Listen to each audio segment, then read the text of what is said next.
Bismillahirrahmanirrahim. Mathematical Mechanics for BSc and for BS Honor students. Bismillahirrahmanirrahim. Mathematical Mechanics for BSc and for BS Honor students. Bismillahirrahmanirrahim. Chapter number 2, Composition of Forces. Bismillahirrahmanirrahim. Chapter number 2, Composition of Forces. बिस्मिल्लाहिर्रहमानिर्रहीम। एक topic है equation of line of action of resultant. By equation of line of action of resultant भाई इसका formula G is equal to small x into capital Y minus Y into capital X। By G is equal to small x into capital Y minus Y into capital X। ये result आपने याद रखना है। G is equal to small x into capital Y minus Y into capital X, where capital X and capital Y are sum of resolved parts of all forces along x-axis and y-axis, and G means sum of the moments of all forces। G क्या होगा? sum of the moments of all forces। G से मुराद sum of the moments of all forces, capital X से मुराद है sum of resolved parts of all forces along x-axis, and capital Y से मुराद है sum of resolved parts of all forces along y-axis। इसको बोलते हैं equation of line of action of resultant. इसका नाम होगा equation of line of action of resultant. इसका नाम होगा equation of line of action of resultant. जी forces of magnitude P, 2P, 3P, 4P act respectively along the side AB, BC, CD and D of a sphere of side A, and forces each of magnitude 8 under 2P are acting along the diagonals BD and AC। भैया उसने forces दी हुई हैं, इस तरह अमल कर रही हैं। Find magnitude of resultant of forces and distance of its line of action from A and its distance of line of action from A. भाई दो चीज़ें आपने निकालनी है, मैग्नीट्यूड ऑफ रिजल्टेंट फाइंड करना है, magnitude of resultant and distance of its line of action from A, और इसका distance of its line of action from A निकालना है। भाईजन फाइंड मैग्नीट्यूड ऑफ रिजल्टेंट निकालना and distance of its line of action from A। We have this figure A, B, C, D। We have figure A, B, C, D। एक rectangle है A, B, C, D। P A B के long अमल कर रही है, 2P B C के long, 3P C D के long और 4P along D A के लॉन्ग, और 8 under 2P along diagonal A C और 8 under 2P diagonal B D के लॉन्ग, और दोनों डायगनल्स O पॉइंट पे मीट करते हैं। जी दोनों डायगनल्स, टोटल एंगल होगा दो साइडों के दरमियान 90, तो हाफ का होगा 45। ये हमने एक्स एक्सिस रखी, ये हमने वाई एक्सिस रखी थी। भाई A B C D is a rectangle है जी। P जो है ना वो A B के लॉन्ग, 2P B C के लॉन्ग, और भैया 3P C D के लॉन्ग और 4P D A के लॉन्ग। और ये जो डायगनल है 8 and 2P diagonal along AC के लॉन्ग और भैया B D के लॉन्ग। ये दोनों मीट करेंगे 90 पे, ये एंगल होगा 45 के, बिकॉज टोटल इज़ 90। और ए आपने एज ए ओरिजिन रखना है जी, क्योंकि हमने इसका distance of its line of action from A, यानी कि ये आपने एज ए सेंटर कंसिडर करना है जी। भाई ये आपने क्या करना है, एज ए सेंटर कंसिडर करना है जी। नाउ देखिएगा, अगर आप थोड़ा सा फिगर को एनालिसिस करें तो P इस तरफ, 8 and 2P इधर, 2P इधर, 8 and 2P इधर, और भैया 3P इधर और 4P इधर। ये एंगल 45, ये 45 जी। भैया एंगल 45, ये 45। हमने बेसिकली तीन चीज़ें निकालनी है, कैपिटल X, कैपिटल Y और कैपिटल G। भाई कैपिटल X, कैपिटल Y और कैपिटल G। नो ज़रा फिगर को डिस्कस करते हैं। Taking point A 0 0 as origin and x axis and y axis along the side AB and AD, AB और AD के along x axis y axis respectively, resolving forces along and perpendicular to x axis. आप resolve करें forces को along and perpendicular to x axis. तो please capital X क्या होगा जी? P cos 0, P cos 0, P cos of 90, 3P cos 180, 4P cos 270, 8 under P cos 45 and minus 8 under P cos 45। देखें P का angle 0, P cos 0, 8 under P cos 45, इसका angle 45।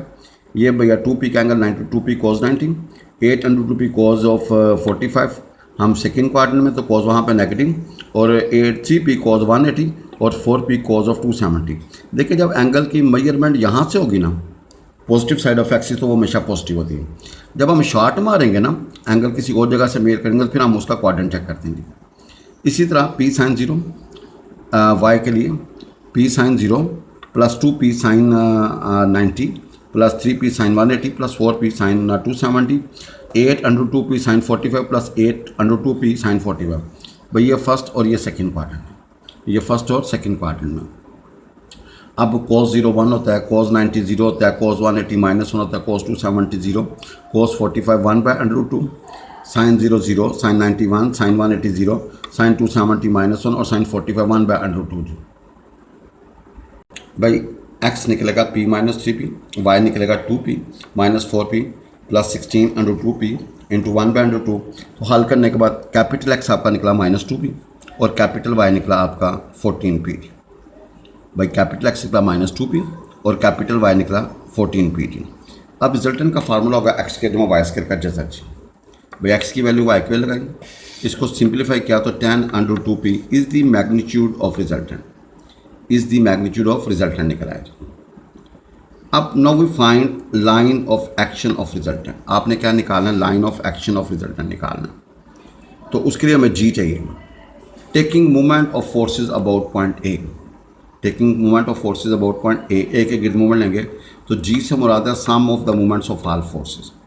भाई जी से मुराद है sum of the movements of all forces. 2p का perpendicular distance ए है, 3p का परपेंडिकुलर डिस्टेंस ए है, 8 अंडर 2p का परपेंडिकुलर डिस्टेंस AO है। और AO की वैल्यू जो निकलेगी ना आपके पास, AO की वैल्यू वो निकलेगी a sin 45। भाई AO की वैल्यू क्या निकलेगी? a sin 45 या a cos 45। तो भाई इधर देखिएगा AO की वैल्यू निकलेगी a sin 45। भाई इधर देखो ना, ये भी एंगल 45 है जी भाईजान, ये भी 45 है। आप परपेंडिकुलर हाइपोटेन्यूज कर लो जी, AO और AB sin 45। तो आप ज़रा निकलेगा AO निकलेगा a sin 45। तो यहाँ पे sin 45 होता है 1/2, तो G आपका निकला 13pa। भाईजान जी आपका क्या निकला? 13pa। भाई मूवमेंट होता है force into perpendicular distance. Clockwise होगा तो नेगेटिव, एंटी क्लॉकवाइज होगा तो पॉजिटिव। आपने मूवमेंट लिया अबाउट पॉइंट ए, भाई about point A, taking movement about point A. जी से मुराद है sum of the movements of all forces. भाई जी से मुराद है sum of the movements of all forces. अब मैं आपको ये तीनों फिगर से समझाता हूँ कैसे। ए के गिर्द मूवमेंट लेंगे भैया, ये 1, ये 2, ये 3 यहाँ से गुजर के जा रही हैं, ज़ीरो हो जाएंगे, क्योंकि जिस पॉइंट के गिर्द मूवमेंट लेंगे वहाँ से जितनी भी फोर्सेज गुजरेंगे उनका मूवमेंट ज़ीरो हो जाएगा। अब हमारे पास एक बचा 2p, एक 3p और एक ये वाला जी। तो 2p एंटी क्लॉकवाइज है with respect to this point, 2p into perpendicular distance a, 3p perpendicular distance a और 8 अंडर 2p का फासला है AO। भाई AO की वैल्यू मानने निकाली है a sin 45। भाईजान a sin 45, sin 45 1/2। तो G आपका निकला है, वो हमने अगले पेज पे फाइंड किया जी। भाईजान G आपका निकला 13pa। अब equation of line of action of resultant कहता है G is equal to small x into capital Y minus y into capital x। भाई G बराबर तो small x capital Y। Equation of line of action of resultant G is equal to small x into capital Y minus y into capital x। अब G की value, capital Y की value, capital X की value यहाँ put करें जी। भाई G की value capital X capital Y की वैल्यू पुट, भाई we get 14x plus 2y minus 13a is equal to 0 after cancellation जी, after simplification is the equation of line of action of resultant. Now हमने चाहिए perpendicular distance of this line of action from A हमारे पास है 0 0। भाई हमने FSC में बोला पॉइंट से लेकर लाइन तक का फासला। अब पॉइंट हमारे पास है 0 0, लाइन हमारे पास ये है, x यहाँ पे 0, y की जगह पे 0। तो आप जरा देखें 14 0 प्लस 2 इंटू 0 माइनस 13 है। ओवर क्या होगा? x और y के कोएफिशिएंट का स्क्वायर करके सम करके ऊपर दे देते।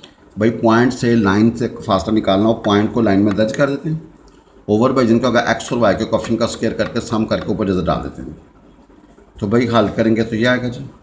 इसको मज़ीद सिंप्लीफाई करेंगे तो भैया डिस्टेंस हमारे पास निकला 13a ओवर 10 अंडर रूट 2 जी। भाई डिस्टेंस क्या निकला? 10 अंडर रूट 2 जी।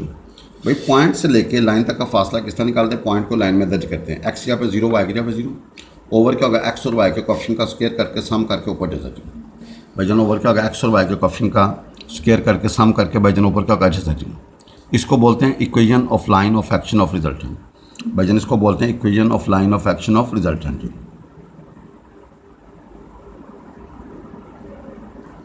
जी। क्वेश्चन है O A B is an equilateral triangle. भाई ओ ए बी का इक्विलेटर ट्रायंगल, इक्विलेटर ट्रायंगल वो चाहिए जिसकी तीनों साइडों बराबर हो, तीनों एंगल्स बराबर हो, यानी कि हर एंगल 60 होगा जी, 60 डिग्री का होगा ऑफ साइड ए, और हर एक की लंबाई क्या है जी, ए है। C is the mid point of O A का मिड पॉइंट क्या है, C. Forces 4P, P and P acting along O B, B A and A O respectively. भाई forces 4P, P and P O B के long, B A के long और A के long हम act करेंगे। If O A and O Y parallel to B C are taken as X axis and Y axis, prove that resultant of forces is 3P, but resultant of the force is 3P show करना, and equation of line of action of resultant is 3y into under root c, 3y is equal to under root c into 3x plus a। भैया आपने क्या करना दी, prove that resultant of the forces आपने साबित करना 3P and equation of line of action of resultant 3y बराबर है under root c into का 3x plus a। बेजंदा देखें, आपने equation of line of action of resultant निकालना है जी। भाई तीन चीज़ें हमने कैलकुलेट करनी है, कैपिटल एक्स, कैपिटल वाई और G, capital G. The figure को देखते हैं फिर हम दोबारा इसको शेयर करेंगे। जी O A B, O A B equilateral triangle है। सी जो है ना मिड पॉइंट है ओ ए का। पी किस तरफ अमल करी, ए ओ के लॉन्ग। भैया पी किस तरफ अमल कर रहा है, बी ए के लॉन्ग, और 4P किस तरफ अमल कर रहा है, ओ बी के लॉन्ग। और ईच एंगल इज 60 और हर एक की साइड की लंबाई क्या है, ए। नाउ हमें कैपिटल एक्स चाहिए, कैपिटल वाई और कैपिटल जी। अब हमने कुछ चीज़ें रेडीमेड तैयार कर लेते हैं। आपके पास है ओ बी सी, एक राइट एंगल ट्रायंगल। तो आप देखें बी सी ओवर ए परपेंडिकुलर हाइपोटेन्यूज क्या होगा जी, साइन ऑफ 60। तो बी सी की वैल्यू निकल आई √3/2 इंटू ए, यानी कि यहाँ से लेके इस नुक्कड़ से लेकर सामने तक का फासला जो है वो √3/2 इंटू ए। इसी तरह इक्विलेटर ट्रायंगल की वजह से भैया यहाँ से लेकर यहाँ तक का फासला जो होगा वो ये वाला फासला और ये वाला फासला आपस में का बराबर होगा। Resolving forces along and perpendicular to X axis, भाई रिजॉल्विंग फोर्सेज करना है along and perpendicular to X axis. We need capital X, we need capital X. भाई ओ ए बी एक equilateral triangle, C mid point है O A का, P किस तरफ अमल कर रहे हैं, ए ओ के लॉन्ग, 4P अमल कर रहा है ओ बी के लॉन्ग, और भैया P अमल कर रहा है बी ए के लॉन्ग। गिवन है भाई। नाउ हमारे पास एक ये फोर्स है, एक ये फोर्स है, एक ये फोर्स है। भाई ये पहले क्वाड्रेंट में, ये 180 और ये भैया फोर्थ क्वाड्रेंट में। कैपिटल एक्स से मुराद है sum of result parts of all forces long axis. 4P cos 60 plus P क्या होगा cos 180 एंड प्लस की P का cos 60। इसी तरह 4P sin 0 plus P sin 180 और P sin 60 with negative sine because in fourth quadrant sine is negative. भाई capital X आप देखें cos 60 क्या होता है 1/2, cos 180 -1 और cos 60 1/2, sin 60 होता है √3/2, sin 180 0, sin 60 √3/2। भाई वैल्यूज पुट करें, we calculate capital X 13P है, 3P है और y है 3√3P/2। अब भाई रिजल्टेंट का फार्मूला क्या होगा, एक्स के जमा वाई स्क्वायर का जैसा। भाई रिजल्टेंट का फार्मूला होगा एक्स के जमा वाई स्क्वायर का जैसा। तो आप यहाँ पे एक्स और वाई की वैल्यू पुट करें, भाई स्क्वायर करें, सिंप्लीफाई किया, मज़ीद सिंप्लीफाई किया तो जब जजर से बाहर निकलेगा तो 3P निकलेगा। अब आपका रिजल्टेंट निकला है 3P। Taking moment of all forces about the point O. भाई taking moment of all forces about the point O, आपने ओ के गिर्द मोमेंट लेना है भाई, मोमेंट लेना about the point O. Taking moment of all the forces about the point O, भाई O के गिर्द मोमेंट लेना है भाई जन। Taking moment of all the forces about the point O, आपने ओ के गिर्द मोमेंट लेना है।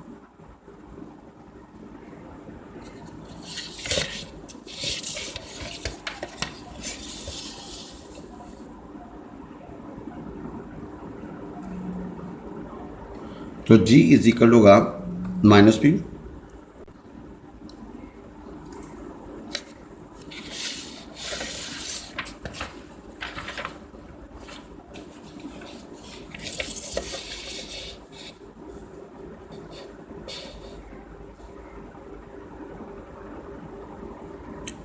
जी। एक दफ़ा फिर मैं स्टेटमेंट पढ़ता हूँ। O A B is equilateral triangle, O A B equilateral triangle है, ऑफ साइड ए है, उसकी साइड क्या ए है। ओ ए बी इक्विलेटर वो साइड ए है जी। C is the mid point of O A, C क्या है ओ ए का mid point. forces 4p, p and p acting along the side OB, BA and AO respectively. If OA and OY are taken parallel to BC are taken as x-axis and y-axis, prove that resultant of the forces is 3p. आपने साबित करना resultant किसके बराबर 3p के बराबर and equation of line of action of resultant आपने साबित करना 3y is equal to √3 into 3x plus a. ये साबित करना है जी भाई p इस तरफ बी ए करूँ 4p इस तरफ और भैया p इस तरफ गिवन है जी. अब जरा देखेगा हर एक की लंबाई a है जी एंगल 60 इक्विलेटरल एंगल सी जो मिड पॉइंट ओ ए का है जी. तो आप जरा देखें भैया 4p इस तरफ p इस तरफ और p इस तरफ from that figure. Now capital X क्या होगा 4p cos of 60 plus p cos of 180 plus p cos of 60 और फोर्थ क्वाड्रेंट में कॉज क्या होगा नेगेटिव पॉजिटिव. इस तरफ 4p sine 0 plus p sine 60 and minus p sine 60 fourth में sine क्या होता है नेगेटिव. अब जब मूवमेंट लेंगे ना अबाउट पॉइंट o तो o के वो कैपिटल G होगा भाई. ये वाली 0 और ये वाली 0 से एक बचती है p ये वाली. ये क्या क्लॉकवाइज ये क्या clockwise with respect to this point. जब क्लॉकवाइज होगी तो force into perpendicular distance negative भैया नेगेटिव फोर्स आएगी ना नेगेटिव आंसर आएगा माइनस p और ये वाला फासला अभी आपने निकाला है भैया √3/2 a. तो g आपका निकलेगा -p into √3/2 into a. Capital x निकला है कैपिटल वाई निकला है और g निकला है. रिजल्टेंट का फार्मूला हमारे पास होता है x² प्लस y² का रिजल्ट. रिजल्टेंट का फार्मूला x² में y² का रिजल्ट और equation of line of action of resultant का फार्मूला जी equation of line of action of resultant का formula g is equal to small x capital y minus y into capital x. भाई g is equal to small x into capital y minus y into capital x. भैया ये दो तीन चीज़ें clear हों अल्लाह खैर करेगा जी. जी क्वेश्चन है a system of forces act on a plate in the form of an equilateral triangle of side 2a. भाई a system of forces act on a plate in the form of an equilateral triangle of side 2a. The moments of forces about three vertices are g1, g2 and g3 respectively. By moment of the forces किस तरह g1, g2, g3 respectively. Find the magnitude of resultant. आपने क्या निकालना है magnitude of their resultant. भाई find the magnitude of their resultant. हमें सिर्फ capital X चाहिए और कैपिटल Y चाहिए. भाई find the magnitude of the resultant से मुराद है हमें r बराबर होता है अंडर के अंदर x के जो y के हमें कैपिटल X चाहिए और capital Y. A system of forces act on a plate in the form of equilateral triangle. Equilateral triangle होती है जिसकी तीनों साइडें बराबर तीनों एंगल बराबर और हर एक लंबाई उसने दी है 2 है. The moments of forces about 3 vertices are g1, g2, g3 respectively. भाई ए के गिर्द मोमेंट लेंगे उसको g1 से शो करेंगे बी के गिर्द g2 और सी के g3. Find the magnitude of the resultant. आपने मैग्नीट्यूड रिजल्टेंट निकालना. नो फ्रॉम दिस फिगर भाई ज़रा देखिएगा हमारे पास जो फिगर है ना उससे उसके मुताबिक आप ज़रा देखें कि भाई ये ए है ये बी है ये सी है. भाईजन ये ए है ये बी है और ये सी जी. तो भाई पी एक्ट कर रहा है along B C, Q act कर रहा है सी और आर एक्ट कर रहा है ए बी. इक्विलेटर को ये 60 ये 60 ये भी 60 होगा और हर एक की लंबाई की भैया कितनी दी हुई है उसने 2a और यहाँ से हमने परपेंडिकुलर डिस्टेंस परपेंडिकुलर ड्रा किया. भैया परपेंडिकुलर ड्रा करोगे ना तो ये एक राइट एंगल ट्रायंगल बन जाएगी. Let system of forces acting on the plate in the form of equilateral triangle is equivalent to 3 forces. भैया 3 फोर्सेस हैं P, Q एंड R. आप जरा देखें उसने हमें जो क्वेश्चन में कहा ना उसने कहा system of forces act on a plate in the form of equilateral triangle of side 2 है. भाई ये इक्विलेटरल ट्रायंगल है और साइड 2 का मतलब हर एक की लंबाई 2 है और एंगल क्या 60 है. The moments of the forces about 3 vertices are g1, g2, g3 respectively.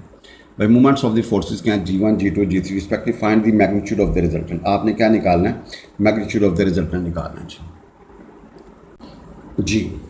Bhaijaan P इस तरफ एक्ट कर रहा है Q इस तरफ एक्ट कर रहा है R इस तरफ एक्ट कर रहा है. भाई P इस तरफ Q इस तरफ R इस तरफ एंगल 60 भाईजन क्या होगा जी आप ज़रा इस राइट एंगल ट्रायंगल को ले लें. हमें चाहिए AL ओवर 2A. भाई परपेंडिकुलर हाइपोटेन्यूज करेगा तो भाई क्या होगा जी साइन 60 जी. भाई परपेंडिकुलर ओवर हाइपोटेन्यूज साइन 60 होता है √3. AL की वैल्यू निकलेगी √3 इंटू A. नो ज़रा देखें P इस तरफ Q इस तरफ एंड R इस तरफ. Taking according to given statement taking movement of the forces about the points A, B and C respectively.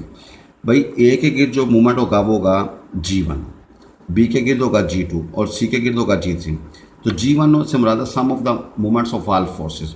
तो P इंटू परपेंडिकुलर डिस्टेंस ये हो बचेगा जी, बाकी दोनों जीरो हो जाएंगे अबाउट पॉइंट ए. जब बी के गिर लोगे तो भैया क्यू फोर्स होगी और परपेंडिकुलर डिस्टेंस ये होगा अंडर सी है. और जब सी के गिर लोगे तो भैया मूवमेंट क्या होगा जी थ्री और आर इंटू बाकी दोनों जीरो, क्योंकि movement of force into perpendicular distance. जिस पॉइंट के गिर्द मूवमेंट लोगे भैया, जिस पॉइंट के गिर्द मूवमेंट लोगे वहाँ से जितनी भी फोर्सेज गुजरेंगे वो जीरो. और अगर एंटी क्लॉकवाइज होगा तो पॉजिटिव, अगर क्लॉकवाइज होगा तो नेगेटिव. तो यहाँ से आपने पी क्यू और आर की वैल्यू निकाल दी.